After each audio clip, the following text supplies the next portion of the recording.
হ্যাঁ, অর্জুন সিং যে বিজেপির নেতা স্টেজে দাঁড়িয়ে সে বলছে যে কোরআনে নাকি লেখা আছে যে রেপ করা ভালো কাজ, আল্লাহ নাকি রেপ করতে বলেছে। নাউজবিল্লাহ। আজকে আমি একটা মুসলমানের স্কলারের বক্তব্য শুনছিলাম, ইসলাম ধর্মে রেপ করাটা কোনো খারাপ কাজ নয়, ইসলাম ধর্মে মূর্তি পূজাটা খারাপ কথা। আল্লাহ নাকি বলেছেন রেপ করা কোনো খারাপ জিনিস নয়। স্টেজে দাঁড়িয়ে এইরকম সে স্টেটমেন্ট দিচ্ছে, আর মমতার পুলিশ চুপ করে বসে আছে, মমতার সরকার চুপ করে বসে আছে। তাকে এখন পর্যন্ত অ্যারেস্ট কেন করা হলো না? যে এই কথাটা যদি কোনো পাবলিক বলতো এখন পর্যন্ত, তাহলে কিন্তু তাকে জেলের ঘানি টানানো হতো। কিন্তু অর্জুন সিংকে কেন গ্রেপ্তার করা হলো না?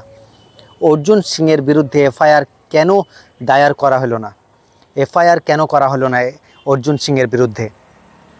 এই কথাটা যদি একটি অন্য লোক, সাধারণ লোক, পাবলিক বলতো, তাহলে তার উপরে পুরো জনতা এখন ক্ষিপ্ত হয়ে যেত।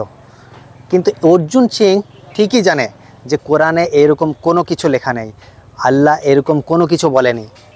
ইসলামে তো যে রেপ করার যে শাস্তি, সেটা হচ্ছে গলা পর্যন্ত পুঁতে, গলা পর্যন্ত মাটিতে পুঁতে তাকে পাথর মেরে তাকে হত্যা করা। এত নির্মমভাবে হত্যা করার মানে আইন দিয়েছে ইসলামে। তো অর্জুন সিংয়ের মতন লোক সে জানে কিন্তু যে কোরআনে এরকম কোনো কিছু নেই। তার উদ্দেশ্য হচ্ছে হিন্দু মুসলমানদেরকে লড়ানো। তার উদ্দেশ্য একটাই, হিন্দু মুসলমানদের মধ্যে যে বিভাজন, সেই বিভেদ সৃষ্টি করা, তার একটাই লক্ষ্য। অনেক দিন ধরেই পরিস্থিতি খুব ভালোই চলছে দেশে, পরিস্থিতি অতটা খারাপ হয়নি। হিন্দু মুসলমানের লড়াই অনেক দিন হয়নি এখনও। তো হিন্দু মুসলমানের লড়াই যদি না হয়, তাহলে এদের ভোট ব্যাংক, এদের যে ভোটের যে প্রচার কিভাবে করবে এরা?